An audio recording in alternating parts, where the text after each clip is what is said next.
Hey everyone, this is Advocate Farheen Ansari and welcome back to the next part of Indian Contract Act. तो आज के इस video lecture में हम समझेंगे different types of agents and their liabilities. So let's get quickly started. Number 1 is the general agent. ये वो agent है जिसे कोई एक जॉब का सारा काम करने के लिए अपॉइंट किया गया है. फॉर एग्जाम्पल, मैंने अपनी कंपनी में एक मैनेजर अपॉइंट किया to see the overall functions of my company. Now this is called as a general agent. The next is special agent. ये वो एजेंट है जो कोई स्पेसिफिक एक्ट करने के लिए अपॉइंट हुआ है. For example, I appointed a person to sell my car. अब इस एजेंट का सिर्फ एक ही काम है जो वो मेरे बिहाफ पे करेगा, that is to find a buyer who will purchase my car. This is called as special agent. Then number 3 is sub agent. बच्चों, एजेंट का agent is called as sub agent. जैसे मैंने कोई आपको काम इंस्ट्रक्ट किया करने के लिए मेरे बिहाफ पे and you delegated यानी transferred that work to another person to do it. अब मेरे लिए तो आप एजेंट हो, लेकिन यहाँ आपका भी एजेंट है जिसे सब एजेंट कहा जाएगा. Now most important thing is law states a delegate cannot further delegate, which means an agent अपनी responsibility किसी और को पास ऑन नहीं कर सकता. एंड अगर वो ऐसा करता है तो सब एजेंट के एक्ट के लिए एजेंट खुद ही लायबल होगा, नॉट द प्रिंसिपल. बट अब मान लो एजेंट ने काम डेलीगेट करने से पहले प्रिंसिपल का ड्यू परमिशन लिया था to appoint a sub agent and principal ने कंसेंट भी दिया था. Then in that case principal will be liable for the acts of both, that is agent as well as sub agent. Then number 4 is substitute agent. Let's understand this by way of an example. मान लो you appointed me as your agent to sell your house and do necessary legal work required to sell your house. अब घर purchase करने के लिए buyer को ढूंढने से लेकर सेल अग्रीमेंट बनाने तक सब काम I will do.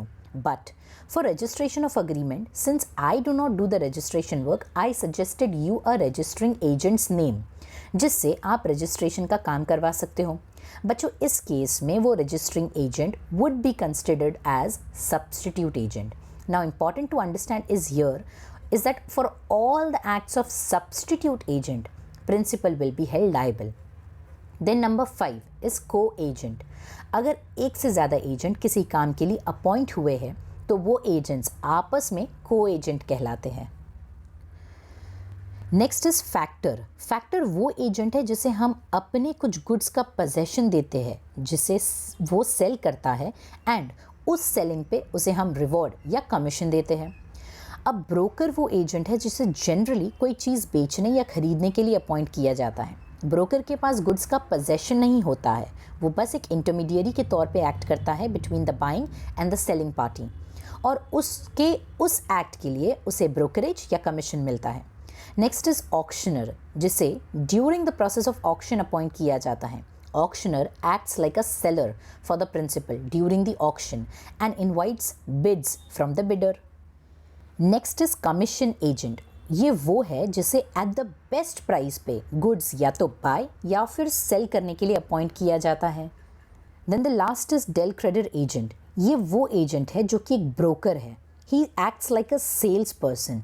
But yes, यहाँ डेल क्रेडिट एजेंट प्रिंसिपल का गारंटर बनता है, meaning he gives guarantee on the goods purchase by the buyer on credit. मतलब अगर बेचा हुआ गुड्स का पैसा परचेसर ने नहीं दिया तो ये agent will have to give the money to the principal. अब ये एक्स्ट्रा रिस्क की वजह से ही एंजॉयज एक्स्ट्रा कमीशन. तो बच्चों, this was all the different types of agents under the Indian contract act. I hope you understood the concept clearly. In case of any questions, do let me know in the comments below. Also for all the notes, the link is in the description below. Until we meet next time, thank you everyone. Bye bye.